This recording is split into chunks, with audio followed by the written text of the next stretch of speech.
بسم اللہ الرحمن الرحیم۔ حضرت فضیل بن عیاض رحمۃ اللہ علیہ کی سچی توبہ۔ حضرت فضیل بن عیاض رحمۃ اللہ علیہ صرف ایک عام ڈاکو نہیں تھے بلکہ ڈاکوؤں کے سردار تھے۔ وہ خود فرماتے ہیں کہ میرا طریقہ یہ تھا کہ میں ایک پورے قافلے کی صورت میں حملہ کرتا تھا۔ لوگ خوفزدہ رہتے تھے کہ اگر فضیل بن عیاض کے ڈاکوؤں نے حملہ کر دیا تو پھر بچنا مشکل ہے۔ ایک دن کا واقعہ ہے کہ ایک قاری صاحب یہ آیت تلاوت کر رہے تھے، لا تقنطوا من رحمت اللہ، یعنی اللہ کی رحمت سے کبھی نا امید نہ ہونا۔ ان اللہ یغفر الذنوب جمیعا، بے شک اللہ تعالیٰ تمام گناہ معاف فرما دیتا ہے۔ یہ آیت ان کے دل میں اتر گئی۔ وہ رو پڑے اور فوراً قاری صاحب کے پاس پہنچ گئے۔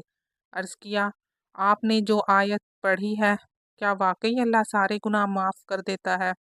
اگر کوئی شخص برسوں ڈاکے ڈالتا رہا ہو، لوگوں کو رلاتا رہا ہو، کیا وہ بھی سچی توبہ کرے تو معاف ہو سکتا ہے؟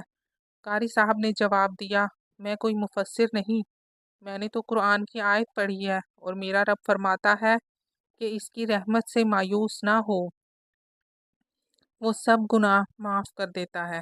حضرت فضیل بن عیاض رحمۃ اللہ علیہ فرماتے ہیں کہ بات ختم ہو گئی۔ واپس آئے اور اپنے ساتھیوں سے کہا، اب تم کوئی نیا سردار تلاش کرو، میرے ارادے بدل چکے ہیں، میں نے توبہ کر لی ہے۔ ساتھیوں نے کہا، سردار، ہم نے چوریاں بھی اکٹھے کی ہیں تو توبہ بھی اکٹھے کریں گے۔ پھر آپ رحمۃ اللہ علیہ نے علماء سے مسئلہ پوچھا تو انہوں نے بتایا، یہ حقوق العباد کا معاملہ ہے، جو مال لوٹا ہے وہ واپس کرنا ہوگا۔ چنانچہ آپ نے جو مال موجود تھا وہ واپس کیا، لیکن کچھ باقی رہ گیا۔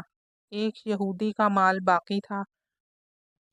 آپ اس کے پاس گئے اور سچ سچ سب کچھ بیان کر دیا۔ یہودی نے کہا، میں تو اپنا حق لوں گا، ایسے معاف نہیں کروں گا۔ آپ نے کہا، میرے پاس پیسے نہیں ہیں۔ یہودی نے کہا، میرے اونٹوں کو چارہ ڈالو، جب حساب پورا ہو جائے گا تو چلے جانا۔